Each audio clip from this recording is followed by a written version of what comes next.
Sí. específico, pero va a haber otros fármacos que se van a unir a diferentes sitios, y entonces cuando se unen a diferentes sitios, pues es cuando va a haber más efectos que secundarios, ¿ok? Entonces eso también tiene que ver con lo de su potencia de los fármacos, ¿vale? Entonces vamos a seguir. A ver, antes de seguir, a ver, ¿ahora puedes orar, por favor?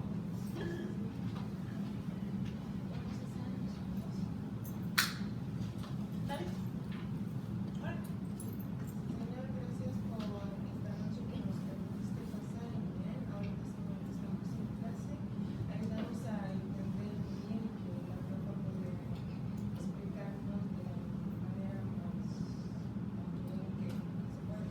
Ayúdanos a entender en el nombre de Jesús. Bueno, entonces aquí nos habíamos quedado. Entonces, si viene un fármaco como los antidepresivos tricíclicos que se van a poder unir a sitios que no sean el principal, pues obviamente va a haber más efectos adversos porque van a ser menos potentes, van a ocupar más dosis, y entonces el paciente pues tendrá sobre todo como la serotonina, ¿ok? Bueno, entonces luego vamos a tener aquí los receptores de fármacos y van a tener varios significados estos receptores de fármacos. Van a ir a las moléculas diana para que hagan su efecto, a través de las cuales van a producir efectos en diversos mediadores fisiológicos solubles, ¿ok? Aquí vamos a tener un ejemplo. Vamos a tener hormonas, neurotransmisores y moduladores de la inflamación. Las hormonas, los neurotransmisores y los moduladores de la inflamación, pues esos van a ser endógenos. Entonces, no solamente se van a unir los fármacos, o sea, no solamente se va a unir lo exógeno, sino también lo endógeno se va a unir a un receptor para que desencadene una respuesta, ¿ok? Entonces estas van a ser encargadas de reconocer y responder a señales químicas endógenas. Vamos a tener un ejemplo de algo endógeno, ¿ok? Y volvemos aquí con la adrenalina. ¿Qué es la adrenalina? ¿Alguien que me diga algo? La adrenalina es una catecolamina. Es una catecolamina que se va a producir en donde? En las glándulas suprarrenales, ¿ok? Entonces vamos a tener la adrenalina y entonces se va a unir a su receptor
pues las moléculas llenas, ¿ok? Entonces, si ustedes se dan cuenta, es como para ejemplificarlo, no es así, como para que se entienda más. Entonces, aquí tenemos una molécula y está el receptor. Cuando se une, pues vamos a decir que esta unión va a tener una alta afinidad. Son muy afines, entonces se unen y entonces van a estar ahí por mucho tiempo. Esta, si se dan cuenta, pues no es tan alta, es como de una afinidad media, y esta pues va a ser una baja afinidad, porque no va a estar tan unida, ¿ok? Entonces, estos fármacos con alta afinidad, que sería el primer ejemplo, van a permanecer fijos a sus receptores por un periodo de tiempo más prolongado, ¿ok? Entonces, ya después vamos a ver lo que son que viene lo de la vida media y vida toda eso, pero eso lo vamos a ver más en farmacocinética, pero que también tiene que ver con esto. Y entonces, al permanecer fijos a sus receptores por un tiempo más prolongado, entonces estas van a tener una baja velocidad de disociación, entonces pues se acoplan más, se sienten más a gusto, entonces es como cuando tú te llevas con alguien, ¿no? Entonces, que te llevas muy bien con él, ajá.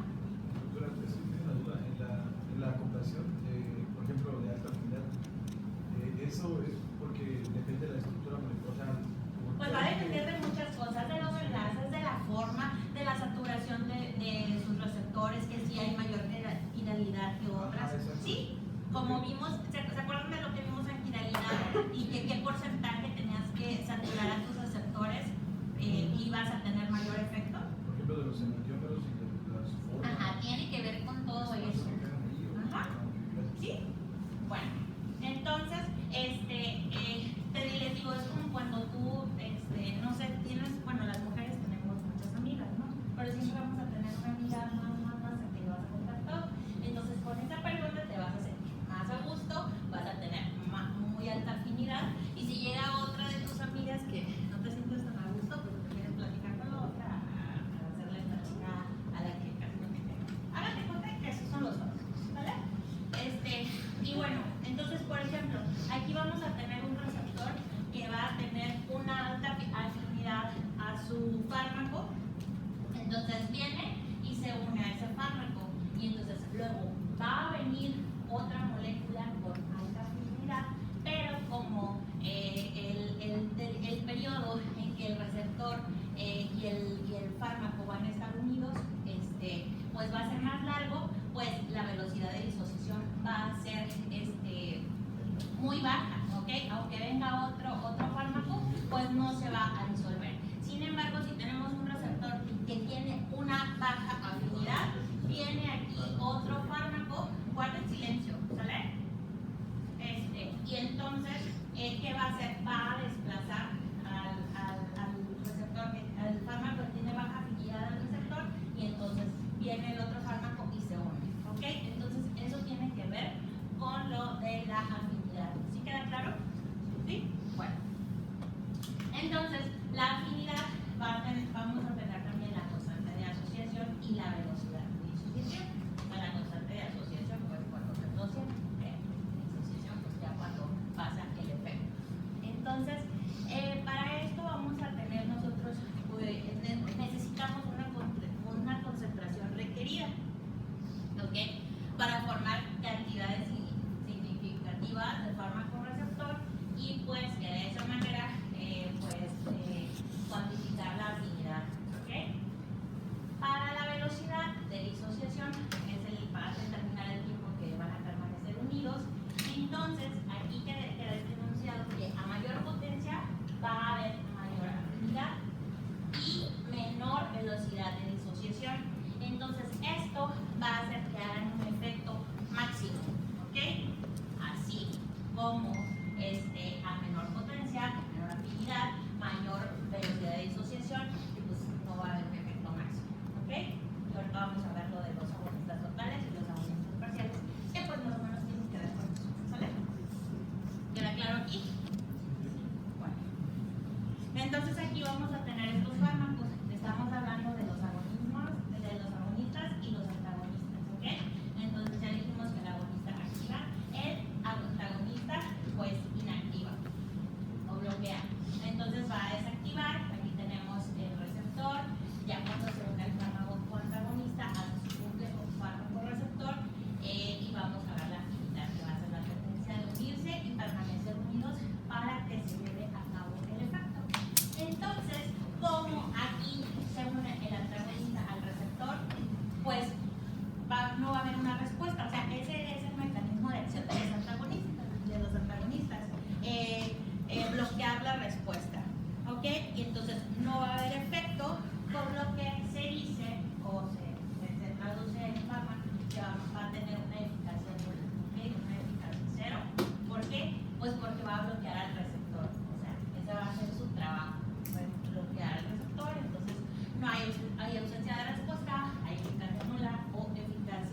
no vamos a ocupar una concentración mayor para que haga su efecto máximo.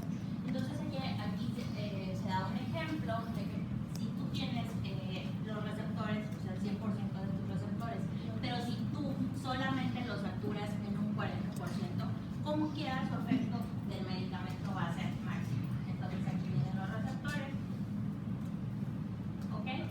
Y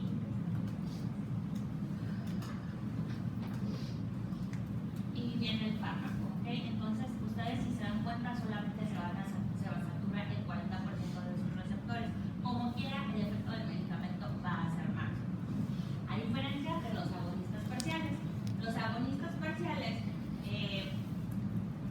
bueno, van a tener una eficacia intermedia. Entonces, si tú tienes un agonista parcial y saturas el 70% de sus receptores, ya llevamos el 40, 70, como quiera, su eficacia va a ser intermedia. Y así pudiera llegar a saturar el 20% de sus receptores, como es un agonista parcial, pues solamente va a ser la eficacia intermedia y el efecto va a ser submáximo. ¿Sí? Entonces, como ya les decía, aunque tú satures el 100%, como quiera el efecto va a ser submáximo. ¿Okay? Una pregunta, ¿y en los agonistas totales el límite es el 40%? No, mínimo? es un ejemplo que te doy. Como es un agonista total, así tú puedes saturar el 10%, el 20%, el 5%, como quieras, su efecto va a ser máximo. ¿Sí? Es nada más para que me entiendan, ¿sí? No es como, no quiero que tomen una ley que digan, ay, la doctora dijo que los agonistas totales solamente si le saturan el 40% van a tener un efecto máximo. No, ¿sí? Nada más para que ustedes entiendan. Doctora, ¿en cuáles casos se usa una agonista parcial con total? ¿Por qué no sería siempre mejor usar el total? ¿Porque es mejor o...? Pues porque cada organismo es diferente y cada receptor tiene una respuesta distinta. Y entonces, por eso, o sea, el fármaco se va a unir dependiendo al receptor que quiera. Si es un agonista total, pues va a tener más viralidad, como te vuelvo a mencionar, va a tener mayor forma, va a tener una mejor carga, va a ser más afín, pues. Entonces siempre es mejor usar O sea, porque tú no siempre platicas con la misma amiga o con todas tus amigas platicas de la misma forma. Pues no, porque no a todas tienes tanta afinidad con ellas. ¿Sí? Bueno, entonces pues es dependiendo del organismo cómo se comporta. Vale. Bueno, entonces su efecto submáximo. Los agonistas totales van a llevar su efecto máximo aún cuando no se ocupe el 100% de los receptores. Y en cuestión a los agonistas parciales, son fármacos que aún ocupando el 100% de los receptores totales en el sitio donde actúan, no van a lograr un efecto máximo, sino un efecto submáximo. Otro ejemplo, a lo mejor que se les puede quedar, es que, y aquí en la clase habrá quien no estudie, ¿ok? Y no estudie y se vaya a ver Netflix y duerma y lo vean haciendo toda una socialité y llega al examen y saca 10, aunque no dé su esfuerzo máximo, aunque sature solamente el 10, el 20 o el 30% de su cerebro, va a sacar 10. Y habrá otros que se la pasan estudiando en artículos, se ponen inclusive en la noche a escuchar audios o clases así, y vienen y pues no, nomás lo que son los más estudiosos y pues sacan un 60. Así se comportan los agonistas totales y parciales. ¿Sale? Entonces, yo les digo cosas así, pues como para que se quede más claro. ¿Vale? Porque cuando a mí me dieron farma, les digo, no, yo no entendía nada y entendí farma hasta que les di farma. Bueno, entonces, eso quedó con la afinidad. ¿Sale? Y los agonistas totales, los agonistas parciales y los antagonistas. Entonces ahora vámonos con la actividad constitutiva. ¿Ustedes se acuerdan cuál era la actividad constitutiva? Eso se lo dije en la clase pasada. Activa, o sea, que se puede activar fármacos y, o sea, si la, no, pues cuando el receptor se activa sin la prestación de fármacos. Ajá, ok, y ahí está, ¿verdad? Desde el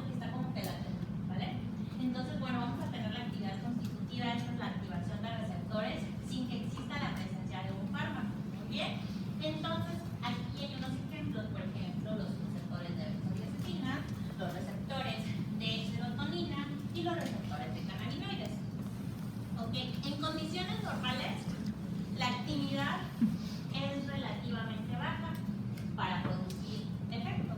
Ok, está activo, pero es una actividad muy bajita, entonces pues no hay problema, el paciente no va a tener pues algún efecto. ¿Ok?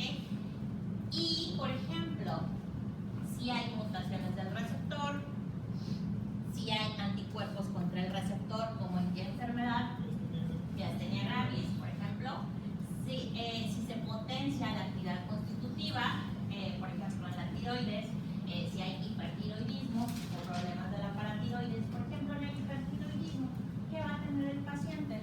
O qué sería algo como actividad constitutiva. O sea, pues todo el mundo tenemos pulso, ¿no? Hay frecuencia cardíaca. ¿Qué va a pasar en el hipertiroidismo? Con la frecuencia cardíaca se va a elevar. ¿Ok? Entonces, ¿por qué? Pues porque ahí hubo alguna anormalidad en el cuerpo, entonces se va a empezar a elevar. Entonces, vamos a tener aquí en esto nos van a ayudar los agonistas inversos. Ahorita vamos a ver un ejemplo. Pero así, por ejemplo, en el hipertiroidismo, ¿ok? Llega tu paciente y te dice, doctor, es que fíjese que yo vengo a consultar porque ya desde hace un chorro, o sea, yo siento aquí, o sea, los pacientes con hipertiroidismo de lo que más se van a quejar es que se sienten así como ansiosos y la taquicardia es lo que les va a hacer mucho daño. Entonces, obviamente que esto es para explicárselos, no es que como que ustedes van a decir, ay, sí llegó, entonces por su actividad constitutiva se vio, se alteró más, o sea, ya está afectando más del porcentaje de los receptores, entonces por eso este paciente me está viniendo con taquicardia. No van a decir eso, pero es para que ahorita ustedes entiendan. Entonces, el paciente va a llegar con taquicardia, ¿ok? Entonces, ¿ustedes qué utilizarían para revertirle esa taquicardia?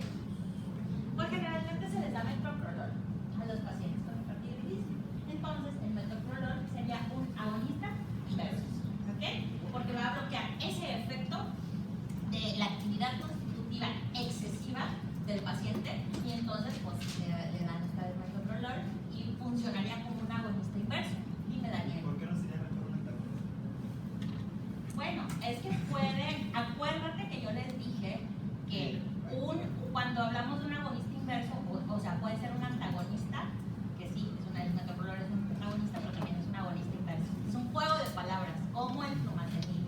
Pero ahí estaba leyendo pues que igual es lo mismo decir agonista inverso que beta-bloqueador, porque dicen los libros que beta-bloqueadores, por ejemplo, pon un ejemplo de metoprolol como beta-bloqueador.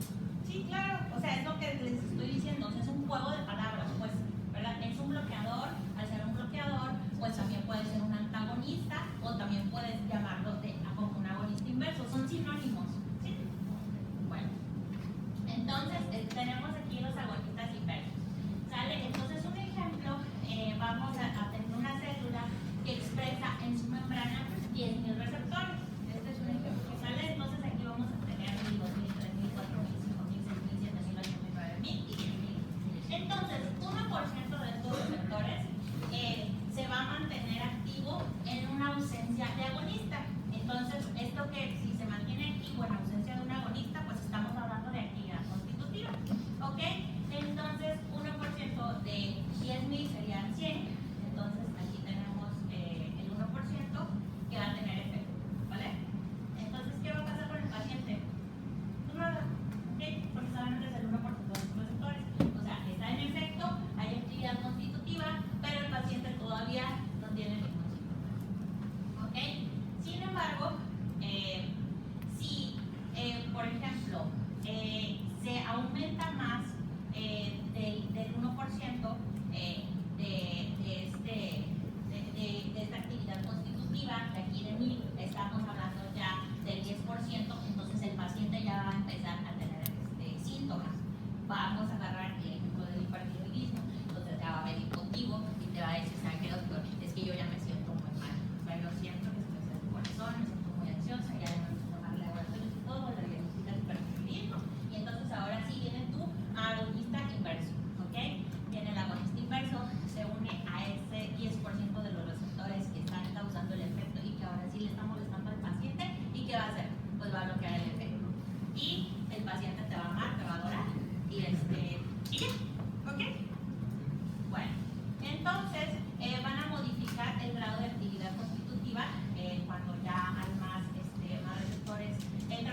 esto estamos hablando de los antagonistas competitivos, ¿ok? Que compiten. Entonces el antagonista competitivo va a tener enlaces débiles, ¿ok? Entonces al tener enlaces débiles, pues van a ser reversibles. Y cuando venga un fármaco agonista, aumenta más su concentración, va a desplazar al antagonista competitivo y va a ocupar el lugar de ese receptor. ¿Ok? Por otra parte, vamos a tener a los antagonistas no competitivos. ¿Ok?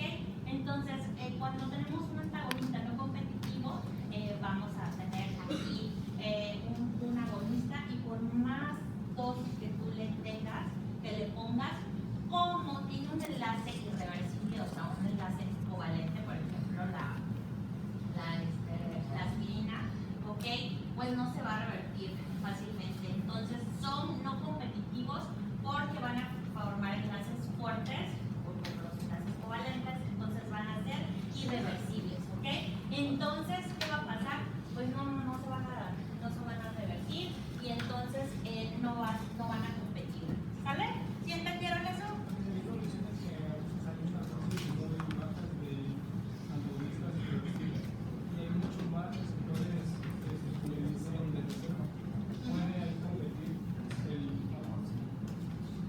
Pues va a competir el fármaco, pero simplemente va, o sea, compite el fármaco, pero si solamente el antagonista es competitivo.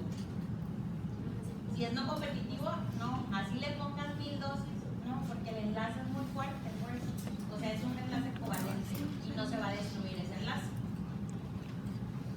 ¿Sí? O sea, así de sencillo. Por más dosis que tú le pongas, no va, o sea, ¿cómo reviertes el efecto de la aspirina? Tienes que esperar, o sea, digo, a menos de que le pongas más plaquetas al paciente, pero, o sea, eso no va a revertir el efecto o el enlace covalente de la ácido acetilsalicílico. Bueno, entonces, aquí van bien, todo bien, o sea, va, bueno. Ok, entonces ahora vamos a entrar a algo más, que me voy a ir así súper rápido, no va a ser tan puntual porque yo ustedes lo vieron, no sé si en bioquímica o no sé, visto, no sé por qué lo ven. Pero bueno, a mí esas materias me traumaron tanto que no, ya borré eso de mi subconsciente. Pero bueno, vamos a tener aquí los mecanismos de señalización de los receptores, ¿ok? Entonces, pues vamos a tener que los receptores van a ser una macromolécula que va a estar constituida mayormente por proteínas. Eso ustedes ya lo saben, hasta lo saben mejor que yo porque lo acaban de ver pues, no sé, del año pasado o el semestre pasado. Su principal función va a ser reconocer la señal que va a venir de moléculas señalizadoras. Las moléculas señalizadoras, pues, ¿cuáles van a ser? Los ligandos, los fármacos, y el objetivo es modificar el receptor. Al modificar el receptor, pues vamos a tener la respuesta celular. Aquí lo que a nosotros nos compite, pues es que haya una respuesta celular para tener un efecto terapéutico deseado para tu paciente, ¿ok? Entonces, ¿dónde se van a localizar estos receptores? Pues en la membrana plasmática y también intracelular, ¿ok?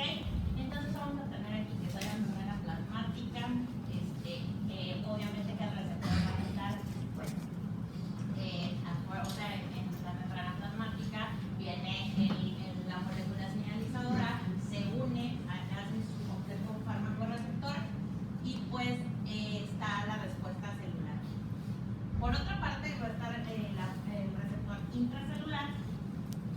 Entonces, aquí, para que se lleve a cabo la respuesta terapéutica, vamos a ocupar una molécula transportadora de proteínas, porque el receptor va a estar en el citosol, puede estar inclusive en el núcleo de la célula, ¿ok? Y para llevar esa molécula señalizadora y pues que se dé el efecto, ¿ok?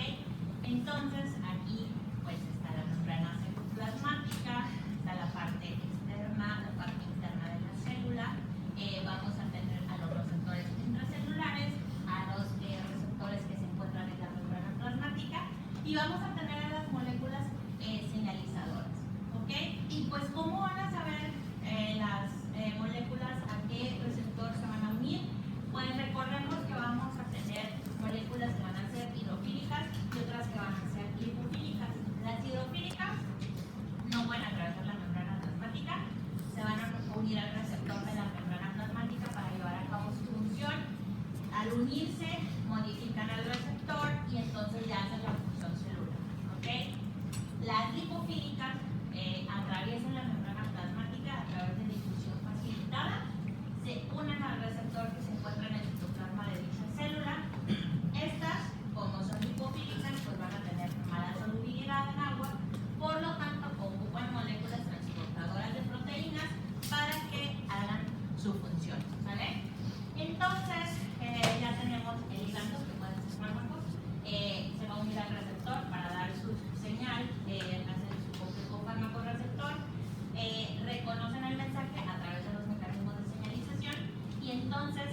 por su parte, la membrana plasmática, que ya dijimos que van a ser tirofílicas, vamos a tener a los receptores de membranas asociados a canales iónicos, los receptores de membranas asociados a tirosincinasa,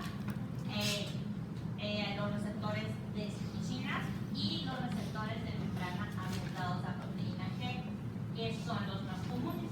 Ustedes cuando vean los medicamentos, ahí va a decir, no sé, antagonista, no sé qué, que está asociado a proteína G, para que cuando lean, pues ya sepan y digan, ah, sí, ya vimos eso. Entonces, un ejemplo de los receptores de membrana que están asociados a canales iónicos, vamos a tener al receptor nicotínico de acetilcolina. Un ejemplo de los asociados a tirosincinasa, tenemos el receptor de insulina y los de citocina a la hormona de crecimiento. Y los que son acoplados a proteína G, tenemos el receptor muscarínico de acetilcolina y los beta-adrenérgicos. Por su parte, las que son intracelulares, pues que van a ser lipofílicas. Entonces aquí vamos a tener receptores para ligandos liposolubles, receptores de glucocorticoides, como el cortisol, los receptores para mineralocorticoides, como la aldosterona, los receptores para hormonas tiroideas, como el para T3, T4, y los receptores de estrógenos. Y pues estas van a penetrar la membrana sin interactuar con un receptor de membrana plasmática, actuando con su receptor en el citosol o en el núcleo. Y vamos a tener distintos tipos de diana. Por ejemplo, tenemos al receptor nicotínico de acetilcolina, de uno de los tantos agonistas va a ser acetilcolina, nicotina. Un ejemplo de los antagonistas va a ser tubocurarina alfa y mucarotoxina. Estos van a ser asociados a canales iónicos. Vamos a tener también al receptor beta-adrenérgico, que se va a asociar a proteína G, como la noradrenalina, la isoprenalina.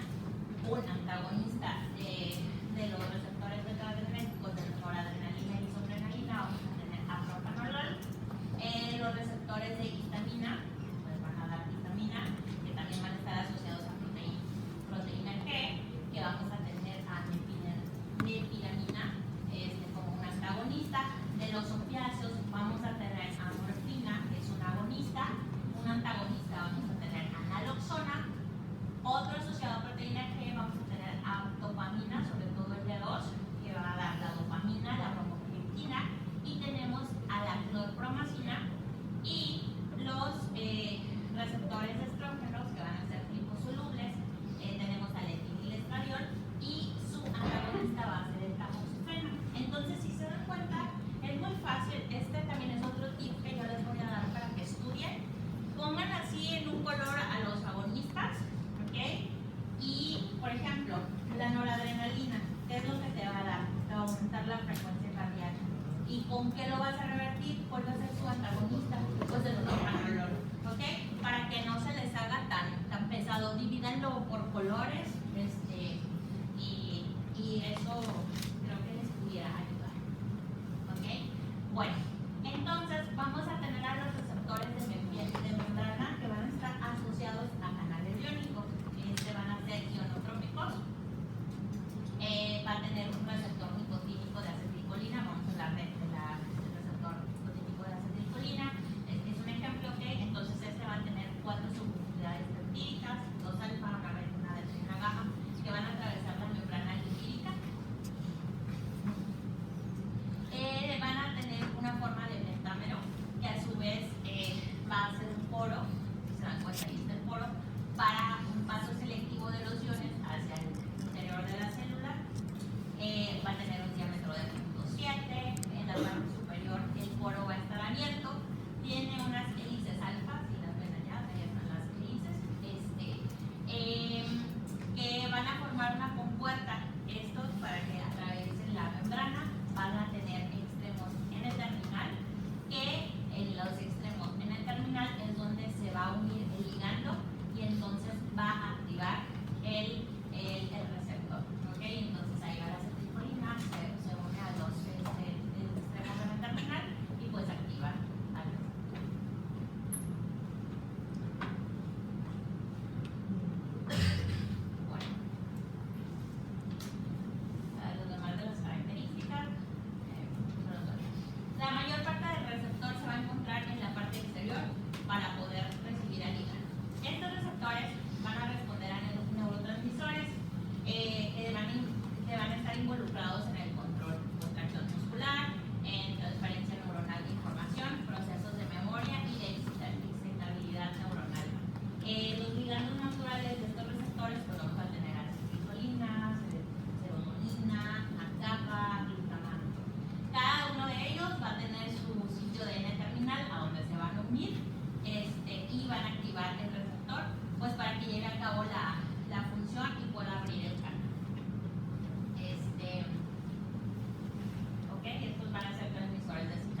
tipos de conductos iónicos.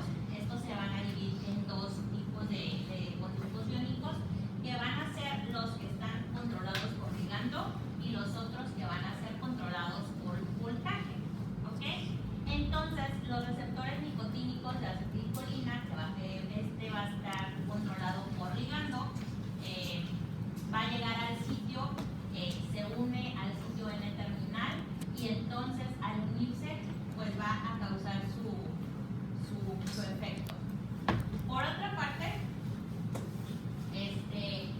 los que son controlados por voltaje pues no van a tener un sitio terminal. Entonces, ¿cómo se va a unir? Pues va a venir el medicamento y entonces ¿qué va a haber? Va a haber un cambio de carga. ¿Okay? Entonces, cuando haya ese cambio de carga, va a haber una despolarización o hiperpolarización celular y entonces es cuando se abre el canal y pues va a causar el efecto.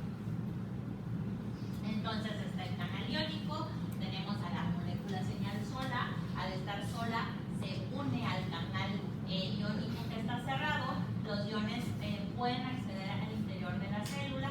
Después de esto, la molécula señal se une al receptor, los iones se aproximan, se alistan para ingresar al interior de la célula, se activa el canal iónico, ingresan, se activa la respuesta celular en el citoplasma, el ligando está unido, se abre el canal iónico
viene del ATP, al activar podrán dar la respuesta celular. Y la tirosinchinasa pues va a dar la fosforilación a través del trifosfato de adenosina. Va a ser un fosfato quedando como difosfato de adenosina. ¿Ok? Y entonces la tirosinchinasa ya está fosforilada.